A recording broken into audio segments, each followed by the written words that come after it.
Hmm. So we're probably getting to a stage in the awards at this point where things are gonna get sped up now because we've done a lot of talking about a lot of stuff Yeah, that will just so we can come just up sort of again. bash through it. Yeah. So the next category is the best surprise. Shall I run us through these ones? Let's do it. So the best surprise, which obviously is our game that we were most surprised that we clearly enjoyed or otherwise, and they are Parasite Eve, Doom 64, Death's Door, Resident Evil Village. Incredibly, Sonic the Hedgehog has surprised one of us in this year of our Lord 2021. The Final Station. See, this is harder than it looks. It is. Days Gone and Streets of Rage. Yes. Right, you were a big fan of Streets of Rage. What surprised you about that? Because I played it before and I didn't like it. Oh, okay. And it wasn't until we played it together.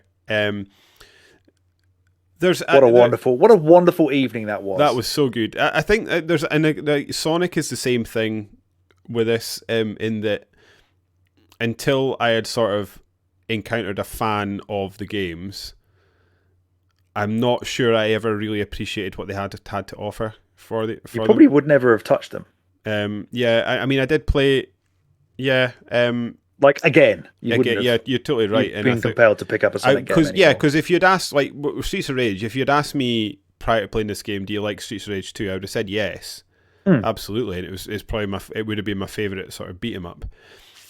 But I had no interest in playing it because it was such a old school ass beat 'em up game in which it'll just like I couldn't get very far, and I always found the bosses really frustrating. They are, but sort of playing it with you through that evening, it was just a whole reappreciation for the game. And even Streets of Rage 4, which is another one that I had tried to play and bounced off of entirely until we went back to it. Excellent, I think. It just gave me an appreciation for these games that I didn't have before. And I guess it's a surprise that I managed to find the capacity in 2021 to enjoy these games. Or like you sort of had a newfound appreciation for them once again when you probably written them off at that point. Yeah, and Sonic is another one that's made my list as well for the same reasons. To the extent that we spent lots of period of time, like I went back and played a lot of Sonic games after we were even playing like GBA games and stuff. Yeah, it was fantastic and I absolutely loved it. And yeah, again, just like a game that if you had asked me prior to this game, I would have said I like it and appreciate it for what it was, but I don't think it's aged well. But the thing I used to always say about Sonic is I liked it when it was going fast, but the game constantly took you away from that. And I don't necessarily agree with that anymore. I think it's got a lot more to offer than just running fast. Yeah, the franchise has sullied the good name of Sonic, I think, to an extent where you probably didn't trust that it was good anymore. Hilarious. Was it a Dreamcast one you were playing? That was the Xbox 360 PS3 one. Oh Sonic 2006. Yeah. Out of these two games, are we going to keep Sonic for now because you had such a good time with it in all its guises, and then ditch off Streets of Rage for now? Keep Sonic. Is it so much higher? That. Yeah, I'd say that. All right, we'll keep. What? Sonic survives the first pass. Right, I'll get Days Gone out of the way. I just expected it to be a bit shit. It was one of them games where I thought I've always wanted to just see if this is actually shit. Yeah. Because everyone moans about the bike being a pain in the arse, which I think they had slightly fixed by that point. Yeah, or that it was just like because it was a pain in the ass at the start. Like, yeah, your fuel was just constantly running out. But yeah, it was quite fun. I think they did do something to help make it slightly easier, and some of the upgrades in this game made it a lot more playable. Like when you were able to finally take on a horde for the first time and beat that, like those moments were great. And it's great. What I love about that is like Assassin's Creed, the newest one where you're the Viking, does a similar thing in that like most of the world in which you walk around in is really, really easy, but there's these like pockets of difficulty that offer genuine challenge. And it's fun to try and poke at these things and engage with them and figure out how the game wants you to do it. Yeah. And taking on hordes did become really, really fun. There are some towards the end of the game where you're sort of rounding up the end of them. It just becomes a bit of a formality because they're actually not that Agreed. big. Yeah. And they're a bit simple. But yeah, I like this game. I was going into this game expecting not to enjoy it either, because it just seemed interestingly. I was listening to a podcast today, and they were talking about how Ghost of Tsushima is such a huge success for Sony and how everybody loves it, and it sold like over 8 million copies. It has done really well, yeah. But then there was a guy that got highlighted on Twitter that if you're to ask a sort of the narrative that surrounds the game,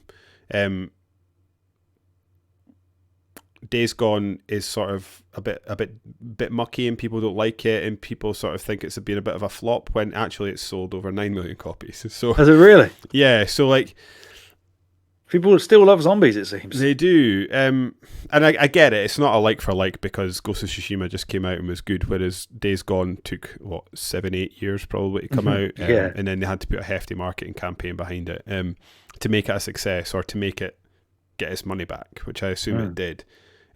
We'll probably never... To the point that, like, obviously they were expecting more from this game than we got because the end of the game sets itself up for a sequel, which it just doesn't. We're obviously never going to get. So,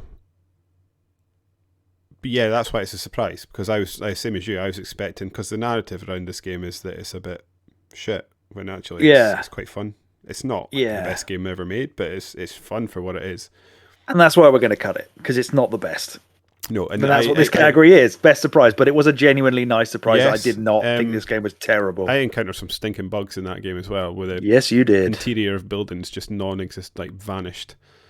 People walking around in fresh air, leaning on furniture that I couldn't see. Yeah, that was stupid. I think.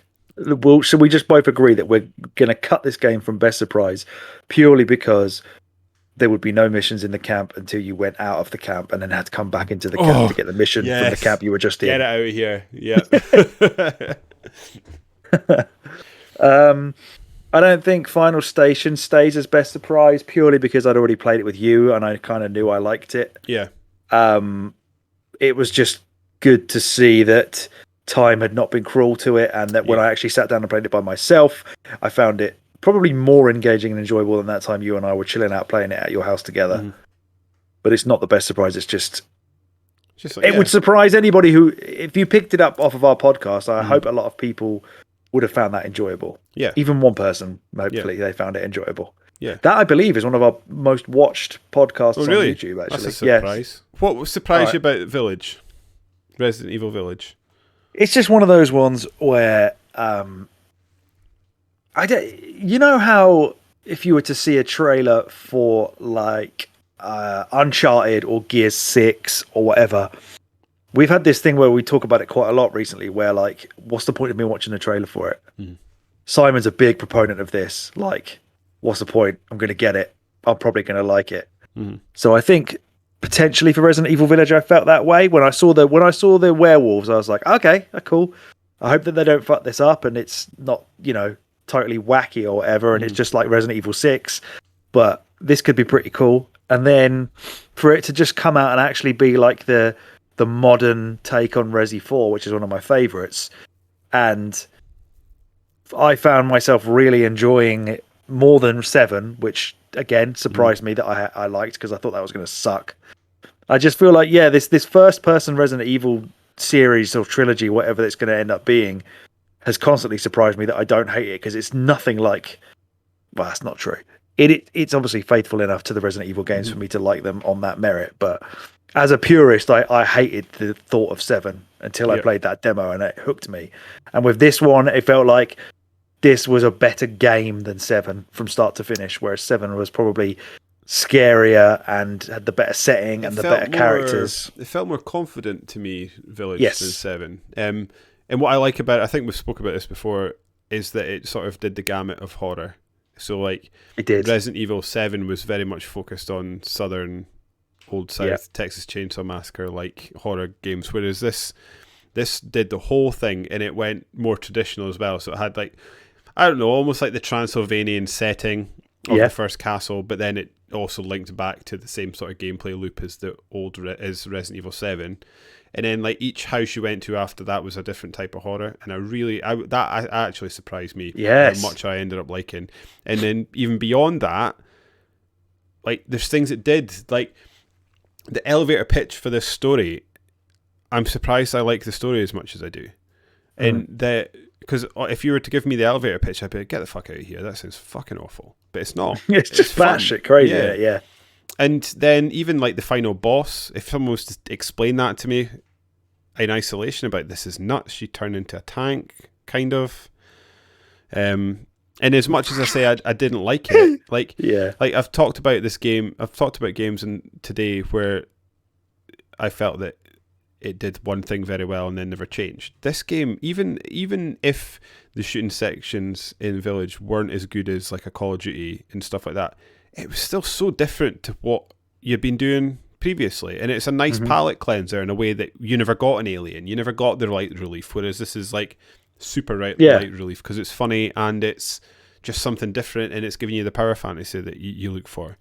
I'm actually now regretting it's not on my list, to be honest, because I looked at it and I was like, I liked 7, surely I would have liked 8, but it does. I think that's probably there is an element to that I think I probably will cut it for that reason, because I'm a massive fan of Resident Evil, so I would probably have ended up liking it always. I don't know.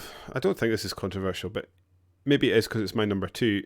The more I think about it, I'm not sure I was surprised I liked Death's Door, because as soon as I see, I only played that because you wanted to play it. Yeah, you said, "Have you seen this game?" Yeah, the trailer was like right up my street. Like the art style was right up my street. The gameplay is up my street. Like, yeah, I just don't think I shouldn't have been surprised by that. So get that gone. Okay. Our 2 old favourites are back again. Doom 64 and Parasite Eve are still lingering around. What's it? Oh, and Sonic. Is that our 3 then? Oh yeah, that was easy. Yeah, it was. So Sonic has to go number 3. We'll put that in there right now. Yeah. And but it's just nice that you